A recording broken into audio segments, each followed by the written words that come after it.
إن الحمد لله نحمده ونستعينه ونستغفره ونؤمن به ونتوكل عليه ونعوذ بالله من شرور أنفسنا ومن سيئات أعمالنا من يهده الله فلا مضل له ومن يضلل فلا هادي له ونشهد أن لا إله إلا الله وحده لا شريك له ونشهد أن محمدا عبده ورسوله اما بعد بسم اللہ الرحمن الرحیم یا ایہا الذین آمنوا اتقوا اللہ حق تقاتہ ولا تموتن الا وانتم مسلمون۔ اے اہل ایمان والو، اللہ سے ڈر جاؤ جس طرح اللہ سے ڈرنے کا حق ہے، اور تمہیں اس حالت میں موت نہ آئے کہ تم مسلمان ہی نہ ہو، یعنی جب بھی تمہیں موت آئے تو مسلمانی حالت کے اندر موت آئے۔ یہ نصیحت، یہ خطاب قرآن پاک میں اللہ رب العالمین نے عام انسانوں کو نہیں کیا، اس میں اہل کفر، اہل یہود، اہل عیسائیت شامل نہیں ہیں، اس میں خاص الخاص اہل ایمان جن کا دعویٰ ہے کہ ہم اللہ رب العالمین پر اور اللہ کے رسول صلی اللہ علیہ وسلم پر ایمان لاتے ہیں، ان کو مخاطب کیا ہے یا ایہا الذین آمنو۔ جہاں بھی یا ایہا الذین آمنو کا لفظ آئے گا قرآن پاک پڑھیں تو وہاں پہ سمجھ جائیں کہ اہل ایمان کو مخاطب کیا جا رہا ہے کہ اے اہل ایمان والو، اللہ سے ڈر جاؤ جس طرح اللہ سے ڈرنے کا حق ہے۔ سامعین محترم، اللہ کا ڈر اور اللہ کا در یعنی دروازہ جس کو نصیب ہو جائے وہ بندہ نجات پا جاتا ہے۔ اللہ کے ڈر سے انسان گناہوں سے بچتا ہے، حلال حرام کی تمیز رکھتا ہے، اللہ تعالیٰ کی حدود اللہ کو قائم رکھتا ہے۔ جس دل سے اللہ کا ڈر، اللہ کا خوف نکل جائے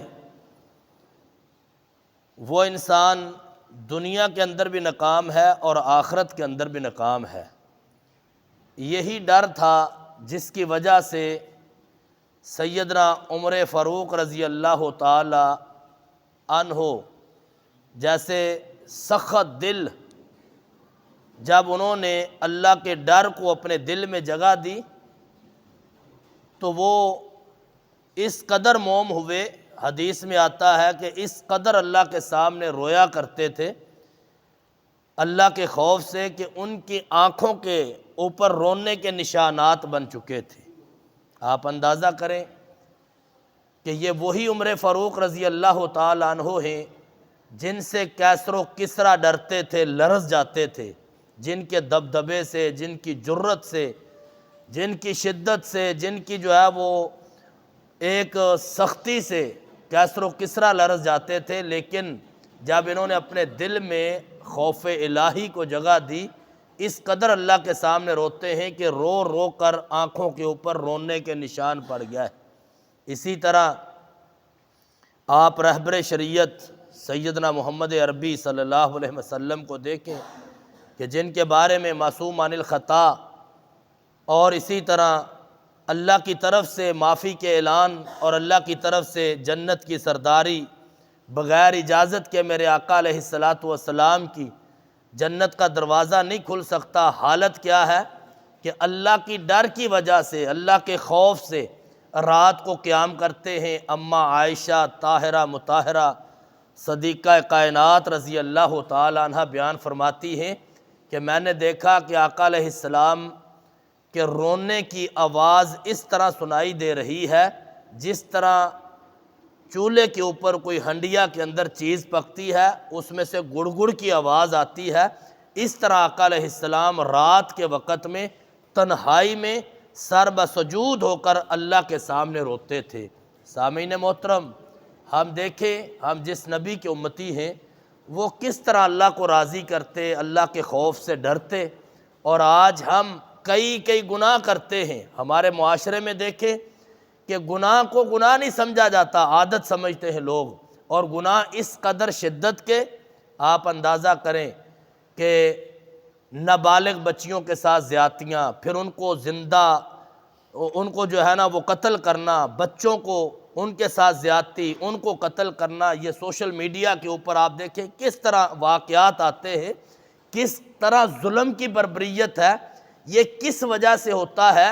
یہ اسی وقت ہوتا ہے جب دلوں سے اللہ کا خوف نکل جائے، ورنہ آپ اندازہ کریں جب دل کے اندر اللہ کا خوف آتا ہے، ایک گناہ کے اوپر بندہ اس طرح اللہ سے ڈرتا ہے، لرز جاتا ہے کہ دنیا کی ذلت اور خواری برداشت کر لیتا ہے، لیکن سوچتا ہے کہ یار میری دنیا میں جو ہے وہ برات ہو جائے، دنیا میں مجھے جو ہے نا اس چیز کی سزا مل جائے۔ آپ اندازہ کریں کہ زندگی میں مجھے بھی تقریباً 30 سال اس میدان عمل میں ہوئے ہیں طالب علمی کے بعد، کہ کبھی کسی ایک بندے نے آ کر یہ نہیں کہا کہ یار مجھ سے یہ فلاں گناہ ہوا ہے، اس کا کفارہ کیا ہے، اس کی معافی کیسے ہوگی۔ جن کے دلوں میں خوف ہوتا ہے وہ سوال پوچھتے ہیں۔ میرے آقا علیہ السلام کے پاس ایک صحابی آیا نا، صحیح بخاری کی حدیث ہے کہ اس نے آ کر گناہ کا اعتراف کیا کہ اللہ کے نبی مجھ سے گناہ ہو گیا ہے، مجھے پاک کیجئے، طہرنی، مجھے پاک کیجئے۔ میرے آقا علیہ السلام اس سے منہ موڑ لیتے ہیں کہ یہ جا کر اپنے گناہوں کی معافی مانگے، اللہ اس کو معاف کر دے۔ یہ پھر آتا ہے اللہ کے نبی مجھے پاک کیجئے۔ میرے آقا اس کے بارے میں تصدیق کرتے ہیں کہ یہ پاگل تو نہیں ہے، یہ مجنوں تو نہیں ہے، اس نے نشہ تو نہیں کیا ہوا، یہ کہیں نشے کی حالت میں تو نہیں۔ جب پتہ چلا تو میرے آقا علیہ السلام نے اس کو رجم کرنے کا حکم دیا۔ آپ اندازہ کریں کہ کس چیز نے، یہ صحابی رسول ہے۔ اس حدیث سے ایک یہ بھی پتہ چلتا ہے کہ اللہ کے نبی صلی اللہ علیہ وسلم کے علاوہ ہر بندہ گناہ کر سکتا ہے، غلطی کر سکتا ہے، معصوم عن الخطا صرف اللہ کے نبی کی ذات ہے۔ تو یہ صحابی اپنے گناہ کا اعتراف کرتا ہے، میرے نبی اس کو رجم کرنے کا حکم دیتے ہیں۔ یہی نہیں کہ یہ بندے تھے، یہ مرد تھے، یہ گناہ کا اعتراف کر لیتے تھے۔ اسی طرح کا واقعہ صحیح ترین حدیث ہے، آپ نے کئی دفعہ سنا ہوگا کہ ایک عورت صحابیہ ہے، میرے آقا علیہ السلام کے دربار میں آئی، طہرنی یا رسول اللہ صلی اللہ علیہ وسلم، اے اللہ کے نبی صلی اللہ علیہ وسلم مجھے پاک کیجئے۔ میرے آقا جو ہے نا ٹال مٹول کرتے ہیں کہ یہ جا کر اللہ سے معافی مانگ لے، یہ بار بار اصرار کرتی ہے۔ اللہ کے نبی صلی اللہ علیہ وسلم نے اس کے گناہ کے بارے میں تصدیق کی، شاہدوں کے ساتھ، گواہوں کے ساتھ پتہ چلا کہ اس نے واقعی گناہ کیا ہے۔ میرے آقا علیہ السلام نے اس عورت کو کیا کہا کہ جاؤ، آپ کے پیٹ میں جو بچہ ہے اس کے پیدا ہونے کے بعد آنا۔ یہاں پر تھوڑا سا توقف کیجئے، سوچئے، اگر وہاں پر میری بیٹی، میری بہن، میری کوئی رشتہ دار ہوتی تو میں سب سے پہلے بچہ ضائع کرانے کی کوشش کرتا کہ میری عزت کا مسئلہ ہے۔ یہی وجہ ہے کہ تھوڑی سی آج شک و شبہ کے بنا پر کئی ایسے خاندان اجڑ جاتے ہیں کہ اس کو کاروکاری کا نشان دے کر شک و شبہات پہ قتل کر دیا جاتا ہے۔ یہاں پر دیکھیں میرے آقا علیہ السلام نے اس کو کیا نصیحت فرمائی کہ تیرے پیٹ کے اندر جو بچہ ہے اس نے کیا گناہ کیا ہے، تو نے تو گناہ کیا ہے، یہ جب پیدا ہو جائے پھر آنا۔ یہ نہیں حکم دیا کہ اس کا بچہ ضائع کراؤ، کیوں کہ یہ گناہ کے اوپر دوسرا گناہ ہے۔ ایک گناہ کو مٹانے کے لیے دوسرا گناہ نہیں کیا جاتا بلکہ اس گناہ کو دھویا جاتا ہے۔ میرے آقا علیہ السلام نے جب اس کو واپس کیا تو یہ 9 مہینے کے بعد اس کے بغل میں بچہ ہے، لے کر میرے آقا کے پاس پھر آئی۔ آپ اندازہ کریں کہ یہ 9 مہینہ ایک بہت بڑی جو ہے نا وہ درمیان میں وقفہ ہے۔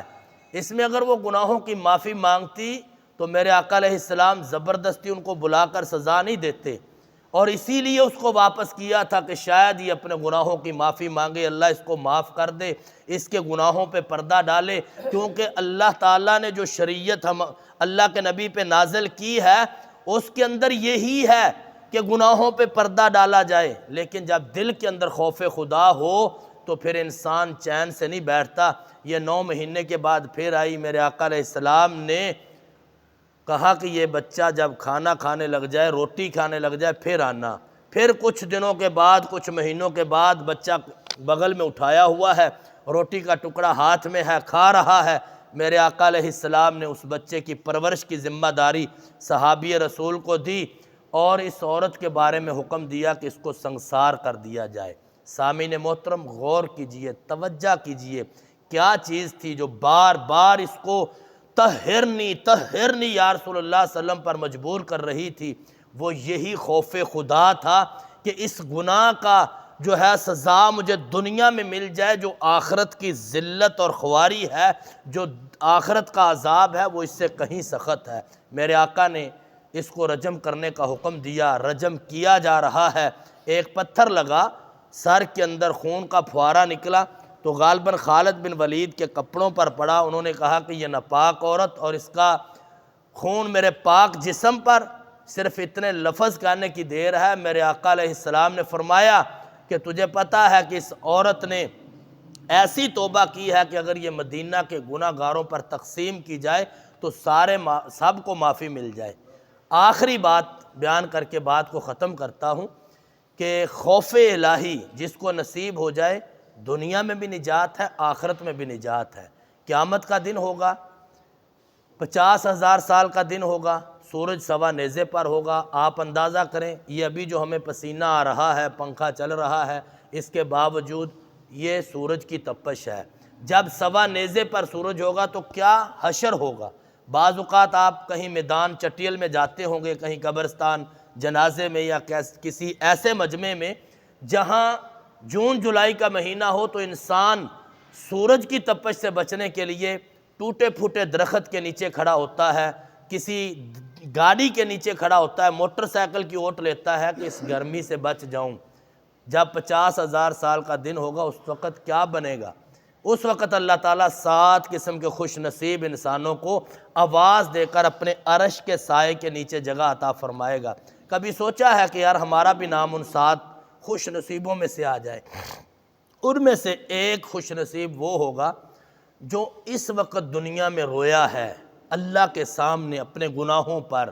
اللہ کے نبی کی حدیث ہے کہ تنہائی میں اپنے گناہوں پر شرمندہ ہے، اللہ سے دعا مانگ رہا ہے، سجدے میں ہے یا ہاتھ اٹھائے ہوئے ہے یا قرآن کی تلاوت کر رہا ہے، اللہم اغفر لی، اللہم اغفر لی، اللہم اغفر لی، اللہ مجھے معاف کر دے۔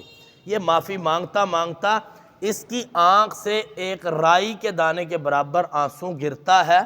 میرے آقا علیہ السلام فرماتے ہیں کہ قیامت والے دن اللہ تعالیٰ اس بندے کو نام لے کر، عبداللہ، عبد الرحمن، وقاص، جو بھی نام ہوگا، بلال یا جو بھی بلائیں گے، کوئی ترجمان نہیں ہوگا، کوئی فرشتہ بلانے والا نہیں ہوگا، ڈائریکٹ آواز دیں گے کہ آجا، تو بڑا خوش نصیب ہے، تو کل دنیا میں خوف الہی میں اللہ کا خوف دل میں بٹھا کر تو نے مجھ سے گناہوں کی معافی مانگی تھی، تجھے دنیا میں بھی میں نے عزت دی اور آج آخرت میں بھی تجھے نجات دے رہا ہوں کہ اس سخت ترین 50,000 سال والے دن اللہ تعالیٰ اس کو اپنے عرش کا سایہ نصیب کریں گے۔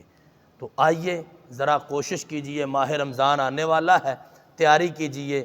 یہ نہ ہو کہ ہمیں ماہ رمضان کا مہینہ ہو، ہمارا روزہ نہ ہو، ہم اہل ایمان کی لسٹ میں ہوں لیکن موت آ جائے، دل میں ایمان نہ ہو۔ ایسا نہ ہو کہ تراویح کا وقت ہو، موت آ جائے، ہم اپنے کام کاج میں لگے ہوئے ہوں۔ ایسا نہ ہو کہ سحری کا وقت ہو، لوگ سحری کر رہے ہوں، مجھے سوئے ہوئے کو دل کا اٹیک ہو جائے۔ یا ایھا الذین آمنوا اتقوا اللہ حق تقاتہ ولا تموتن الا وانتم مسلمون۔ اس آیت کو پڑھیے، اس کی تفسیر پڑھیے، اس پر غور کریے۔ اللہ تعالیٰ سے دعا ہے اللہ تعالیٰ ہمیں سمجھنے کی، عمل کرنے کی توفیق عطا فرمائے۔ آمین۔ وما علینا الا البلاغ المبین۔